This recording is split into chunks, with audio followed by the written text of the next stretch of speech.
ମାଘିଆ ସିଲୁ ମୁଁ ତ ଅଭିମନ୍ୟୁକୁ ପେଲିଲି ମୋ ବିଆ ଟିଙ୍ଗ ଟିଙ୍ଗ ହେଲା ବୋଲି ମୁଁ ତାକୁ ପେଲି ପକେଇଲି। ତୋ ବାଣ୍ଡଟା କାହିଁ ଉଠି ପଡ଼ିଲା ଏଇନିକା? ଆସିକି ପଚାରିଦେଲୁ କ'ଣ ତୋ ବିଆରେ କେତେ ବାଳ ଅଛି?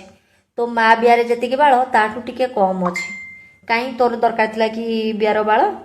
ହଁ, ତୋ ମାଇକିନା ବିଆଟା ନଣ୍ଡାଟା କି? ନା ତୋ ଭଉଣୀର ବିଆଟା ନଣ୍ଡାଟା? ବାଳ ନେଇକି କ'ଣ କରିଥାନ୍ତୁ କହିଲୁ ଟିକେ ମୋତେ? ବେଣୀ ପକେଇଥାନ୍ତୁ? ତୋ ବାଣ୍ଡରେ କ'ଣ ବାଳ ଉଠିନି କି? ତୋ ଗାଣ୍ଡିରେ ବାଳ ଉଠିନି? କ'ଣ କିରେ ହିଷ୍ଟ୍ରିଆ?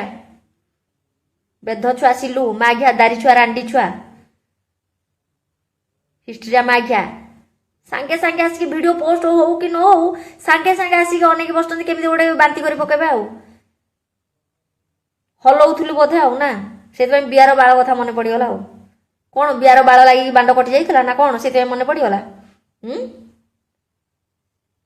ବେଧ ଛୁଆ କହିଲା କ'ଣ ନା ବିଆରେ ବାଳ କେତେ? ତୋ ମା ଭଉଣୀର ଯେତିକି ନୁହଁ ତାଠୁ ଟିକେ କମ୍ ଅଛି।